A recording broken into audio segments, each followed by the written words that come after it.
আসসালামু আলাইকুম ওয়া রাহমাতুল্লাহি ওয়া বারাকাতুহু। সুপ্রিয় দর্শক শ্রোতা, আজকের এই পর্বে আমরা এমন একটি আমল সম্পর্কে জানবো, এমন একটি আমল শিখব যে আমলটি করলে আপনার প্রতি আর কেউ অসন্তুষ্ট থাকতে পারবে না। আপনার মহাজন যদি আপনার উপরে রাগান্বিত হয়, আপনার মালিক আপনার উপরে রাগান্বিত হয় এবং আপনার উপরে যিনি বিচার করবেন, আপনি যদি আদালতের আসামি হন, হাকিম বিচারপতি, তিনি যদি আপনার উপর অসন্তুষ্ট হন, আপনি এই আমল করার সাথে সাথে আপনার উপরে সে সন্তুষ্ট হয়ে যাবে ইনশাআল্লাহ। চলুন আমরা কথা না বাড়িয়ে কোরআনিক সেই আমলটি জেনে নিই, কোরআন থেকে আমরা জানবো। প্রিয় দর্শক, সে আমলটি শুরু করবেন এভাবে। প্রথমে 3 বার বিসমিল্লাহির রহমানির রহিম পড়বেন। 3 বার বিসমিল্লাহির রহমানির রহিম পড়বেন। খুব খেয়াল করে শুনবেন। প্রথমে 3 বার বিসমিল্লাহির রহমানির রহিম পড়বেন।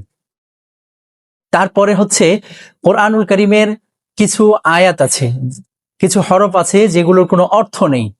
কোরআনুল কারীমের এমন একটি আয়াত হচ্ছে কাফ হা ইয়া আইন সদ। এখানে 5টা হরফ আছে।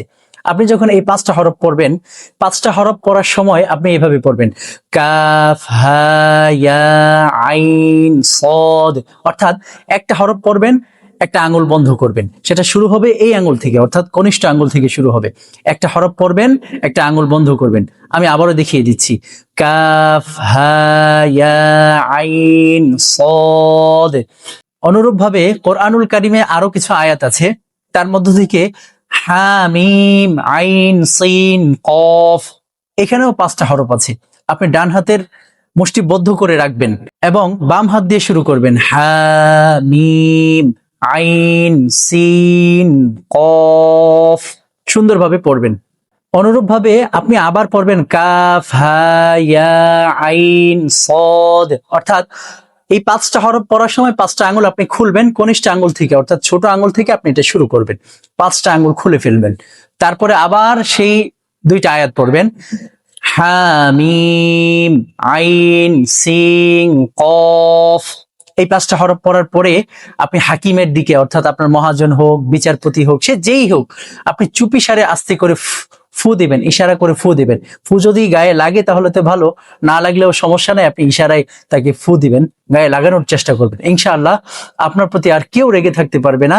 আপনার বিচারক আপনার পক্ষে রায় দিবে। কিন্তু খবরদার, আপনি যদি অপরাধী হন, আপনি যদি আদালতের যেই মামলা আপনাকে করা হয়েছে সত্যি সেই হিসেবে আপনি দোষী হন এবং আপনার দোষের সাজা প্রাপ্ত হওয়া জরুরি, তাহলে সাজা নিয়ে নেওয়াই ভালো।